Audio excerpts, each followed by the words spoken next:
না পারবো তোমাকে ভালো পোশাক আশাক দিতে। ও খাদিজা, তুমি কি পাগল হয়ে গেছো? আম্মা জান খাদিজা হাউ হাউ করে কাঁদছে, ইয়া রাসূলুল্লাহ, রতনে রতন চেনে, আমি আপনাকে চিনতে শিখেছি, আমি আপনাকে বুঝতে শিখেছি আপনি কেমন মানুষ। আপনি শুধু মানুষ নন, আপনি হলেন এই জাতির জন্য রহমত। সুতরাং আপনি আমাকে ফিরিয়ে দেবেন না, আপনি আমার সাথে বিবাহ করে নেন। দেখেন আম্মা জান খাদিজা আল্লাহর নবীর ভিতরে কেমন মাহাব্বত, কেমন ভালোবাসা, আর আমাদের ঘরে আমার বাপেদের এবং আমার মায়েদের কেমন মাহাব্বত, কেমন ভালোবাসা। কবি ছন্দের মাধ্যমে লিখছেন, কেমন ভালোবাসে নবী আম্মা খাদিজা,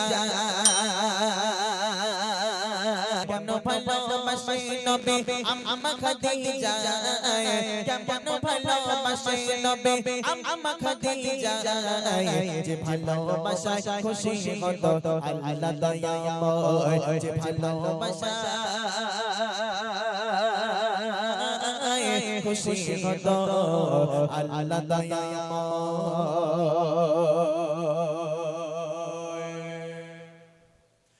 ধনী ঘরের মেয়ে গয়ে আম্মা খাদিজা,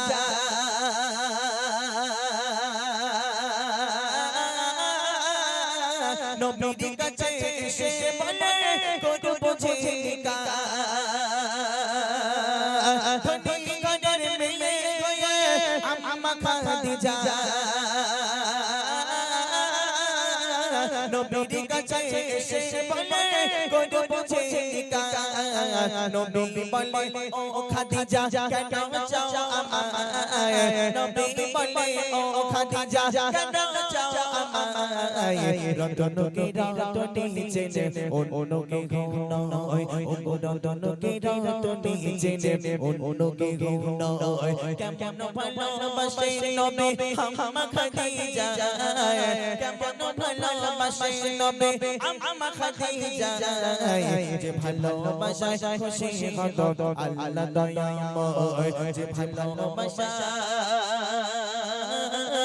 খুশি হতো আল্লাহ দয়াময়। আল্লাহর নবী দিনের দাওয়াত প্রচার করে যখন বাড়িতে ফিরতেন, রাত 12টা 1টা 2টো বেজে যেত। রাত 12টা 1টা স্বাভাবিক ব্যাপার। আল্লাহর নবী যখন দিনের দাওয়াত প্রচার করে যখন বাড়িতে ফিরতেন, কোনোদিন রাত 12টা, কোনোদিন 1টা, কোনোদিন 2টো বেজে যেত। ঘরে আসতেন, আসার সাথে সাথে দরওয়াজার ওখানে গিয়ে আসসালামু আলাইকুম ইয়া আহলাল বাইত, খাদিজা দরজা খুলে দাও, আমি মোহাম্মদ বাড়িতে চলে এসেছি। একবার টোকা মারতো, কোনোদিন দুবার মারতে হয়নি। একবার টোকা মারার সাথে সাথে দরওয়াজা আম্মাজান খাদিজা খুলে দিত। আল্লাহর নবী ঘরের ভিতরে প্রবেশ করলো। ও খাদিজা, তুমি কি সারা রাত ঘুমাও না খাদিজা? ও খাদিজা, তুমি কি সারা রাত ঘুমাও না খাদিজা? আমি যখনই আসি একবার টোকা মারার সাথে সাথে তুমি সাথে সাথে দরওয়াজা খুলে দাও। কেমন করে খাদিজা, তুমি কি সারা রাত ঘুমাও না? আম্মা জান খাদিজা হাউ হাউ করে কাঁদছি, ইয়া রাসূলুল্লাহ, আমি খাদিজা সারা রাত ঘুমাতে পারি না। কেন খাদিজা, তুমি কেন ঘুমাও না, তোমার কি হয়েছে? আম্মা জান খাদিজা বলছি, ইয়া রাসূলুল্লাহ, আপনি যখন দিনের দাওয়াত প্রচার করতে যান, না জানি আপনার গায়ে কাফেরেরা আঘাত করতে পারে, আপনার গায়ে কাফেরেরা আক্রমণ করতে পারে, ওই চিন্তা ওই চেতনা নিয়ে আমি খাদিজা সারা রাত ঘুমাতে পারি না। কি মাহাব্বত, কি ভালোবাসা আল্লাহ পাক তানাদের ভিতরে দিয়েছে। আর আমার বাপেরা দেখেন, একটুখানি যদি রাত 12টা 1টার সময় বাড়িতে আসে, একবার ডাকে দরজা খুলবে বলে মনে হয়? হ্যাঁ, বাপ রে বাপ, কত হাজারবার ডাকতে, লাস্টে ডেকে আর হয় না, দরজায় ঘুষি মারে, দরজায় ঘুষি মারে, দরজা ভেঙে যায়, তারপরেও দরজা খোলে না। কেমন করে খুলবে? মায়েরা তো আসমানে ঘুমায়, হ্যাঁ, রাত্রের ঘুম আসমানে গিয়ে হয়, বুঝলেন? হ্যাঁ, আম্মা জান খাদিজা আল্লাহর নবীর ভিতরে কেমন মাহাব্বত, কেমন ভালোবাসা। কবি ছন্দের মাধ্যমে লিখছেন, দিনের দাওয়াত দিতে নবী চাই গো দারে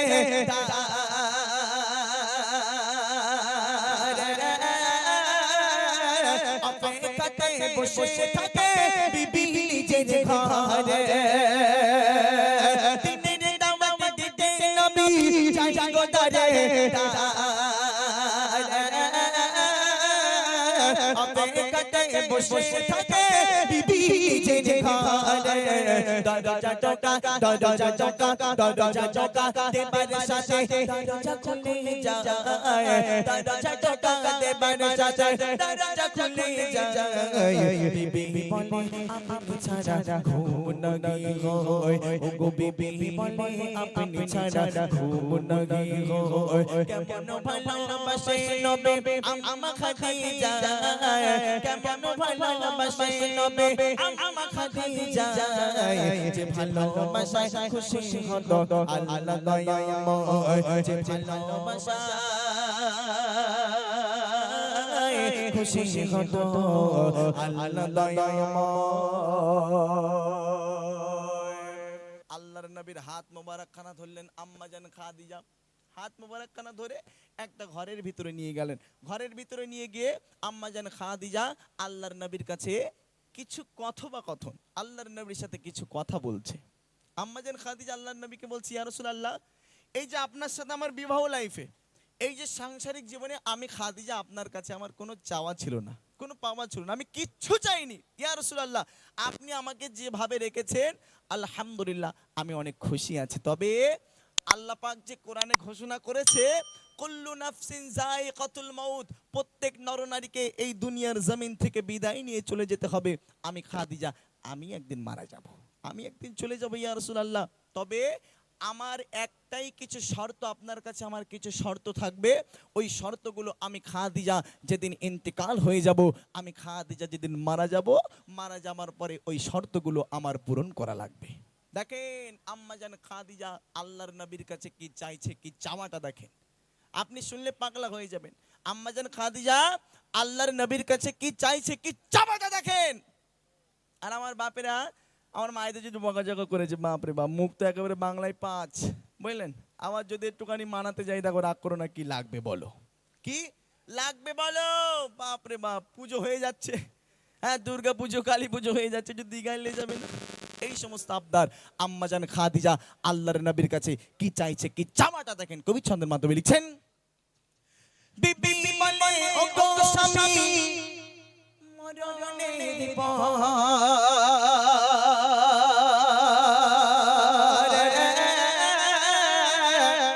কবরে শোভাবে না মাই জুবা কাফন করে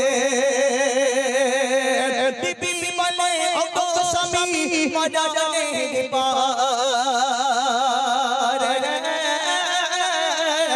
কবরে শোভাবে না মাই জুবা কাফন করে কবরের চারি মাসে ঘুরবে রে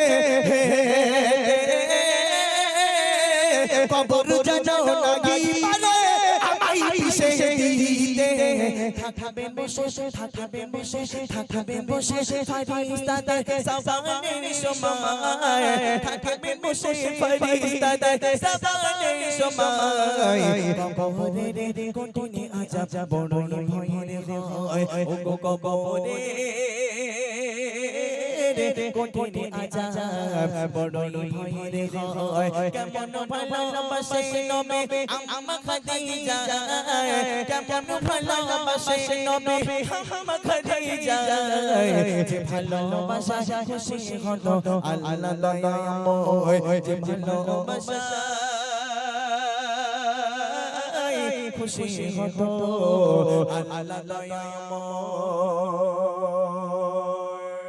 আম্মাজান খাদিজা মারা গেল আম্মাজান খাদিজা মারা গেল আম্মাজান খাদিজা দুনিয়ার জমিন থেকে বিদায় নিয়ে চলে গেল আম্মাজান খাদিজা আল্লাহর নবীর কাছে যে শর্তগুলো করেছিল এইবারে এক এক করে আমার আপনার নবী দিন ও দুনিয়ার বাদশাহ হাবিবুল্লাহ জনাবে মুহাম্মদ রাসূলুল্লাহ এইবারে এক এক করে শর্ত পূরণ করতে লাগলো সর্বপ্রথম যে শর্ত ইয়া রাসূলুল্লাহ আমি খাদিজা যেদিন ইন্তেকাল হয়ে যাব আমি খাদিজা যেদিন বিদায় নিয়ে চলে যাব দোকানের কোনো কেনা কাফন আমি খাদিজা আমার গায়ে যেন না চড়ানো হয় তো আমি কি চড়াতে হবে ইয়া রাসূলুল্লাহ আপনার গায়ে যে জুব্বা মোবারক আছে এই জুব্বা মোবারক দিয়ে যেন আমি খাদিজা আমার কাফনের কাপড় তৈরি করে দেওয়া হয় কি মহব্বত কি ভালোবাসা কি চামাটা দেখেন হ্যাঁ স্বামীর জুব্বা পরে স্ত্রী কাফনের কাপড় বেঁধে কবরের ভিতরে যাবে কি মহব্বত আল্লাহ পাক তাদের ভিতরে দিয়েছেন তাদের মাকাম আল্লাহ পাক কোথায় না কোথায় দিয়েছেন আলা থেকে আলা দরজাই করে দিয়েছেন কি মাকাম দিয়েছেন তাদের হ্যাঁ একটাবার ভাববেন আপনি যদি পরিবর্তন হতে চান আম্মাজান খাদিজাকে ফলো করুন। আপনি যদি পরিবর্তন হতে চান আম্মাজান ফাতেমাকে ফলো করুন। তারা কেমন স্বামী সেবা করেছিল, তারা কেমন নামাজি ছিল, তারা কেমন আল্লাহ ভীরু ছিল, এখান থেকে পরিবর্তন হয়ে যাবেন। তাদের ফলো করুন। আপনি তাদের তো করবেন না, কোথায় কোন সিরিয়াল, কোথায় কোন আপনার এ হচ্ছে তা হচ্ছে, এই সমস্ত জিনিস আপনারা ফলো করে। ফলো করুন আম্মাজান খাদিজাকে ফলো করুন। দেখুন আপনি যদি পরিবর্তন, শুধু পরিবর্তন তাই নয়, আপনিও একজন জান্নাতের নারী হয়ে যেতে পারবেন। কি মাহাব্বত তাদের ভিতরে ছিল দেখেন। আম্মাজান খাদিজার কথা অনুযায়ী, কথা মোতাবেক আল্লাহর নবী নিজের জুব্বাখানা খুলে আম্মাজান খাদিজার কাফনের কাপড় তৈরি করে দিল। কাফন হয়ে গেল। কাফন হয়ে যাবার পর সাহাবারা নিয়ে চলে গেল কোথায়? জান্নাতুল মুআল্লায়। জান্নাতুল মুআল্লায় গিয়ে কবর খোঁড়া হলো। কবরের ভিতরে আম্মাজান খাদিজাকে ঢুকিয়ে দেওয়া হলো। ঢুকিয়ে দেওয়ার পর আমাদের এদিকে সাধারণ যখন কবর দেয় দেখবেন আমাদের মুখখানা কেবলা মুখ, মানে পশ্চিম দিকে কাবা শরীফের দিকে করে দেয়। আম্মাজান খাদিজার মুখখানা নিয়ে সাহাবারা যখন কাবা শরীফের দিকে করে দিচ্ছে, পশ্চিম দিকে ঘুরিয়ে দিচ্ছে, যতবার ঘুরিয়ে দেয় আপনি আসমানের দিকে হয়ে যান। জোরে বলেন সুবহানাল্লাহ।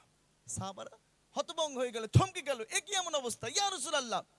আম্মাজান খাদিজার মাথাখানা যতবার এইভাবে ধরে ঘুরিয়ে দিই ততবার আপনি আসমানের দিকে হয়ে যায়, একই কাণ্ড।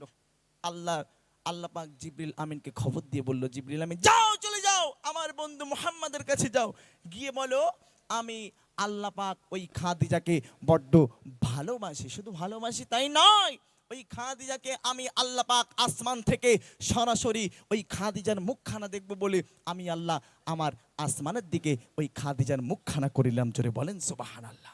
কি মহাব্বত, কি ভালোবাসা। তানাদের মহাব্বত শুধু নবীর সাথে নয়, তানাদের ভালোবাসা আমার আল্লাহর সাথে হয়ে গেল। আমি আপনাদের প্রশ্ন করেছিলাম না যে দুনিয়ার ভিতরে একজন মহিলা ছিল, মহিলাদের ভিতরে সর্বপ্রথম ঈমান এনেছিল, ইনি হলেন সেই আম্মাজান খাদিজা। আরেকটা প্রশ্ন করেছিলাম যে দুনিয়ার ভিতরে একজন মহিলা ছিল যাকে আল্লাহ পাক ভালোবেসে সালাম পাঠিয়েছিল, ইনি হলেন সেই আম্মাজান খাদিজা। আল্লাহ পাক তানাদের ভিতরে কেমন মহাব্বত, কেমন ভালোবাসা পয়দা করেছিল, লাচ্ছন্দে কবি ছন্দের মাধ্যমে লিখছেন।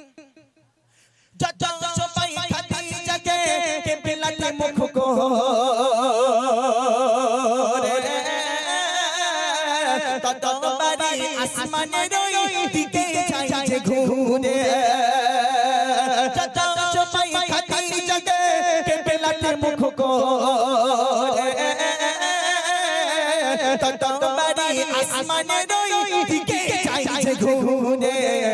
আল্লাহ বলে ও গো নবী চিন্তা কিছু না, আল্লাহ বলে ও গো নবী চিন্তা কিছু না, খাদিজাকে দেখব বলে আমি সর্বদাই, ও গো খাদিজাকে দেখব বলে আমি সর্বদাই, কেমন ভালোবাসে নবী আম্মা খাদিজা, কেমন ভালোবাসে নবী আম্মা খাদিজা, যে ভালোবাসা খুশি হলো আল্লাহ দয়াময়, যে ভালোবাসা খুশি হলো আল্লাহ দয়াময়।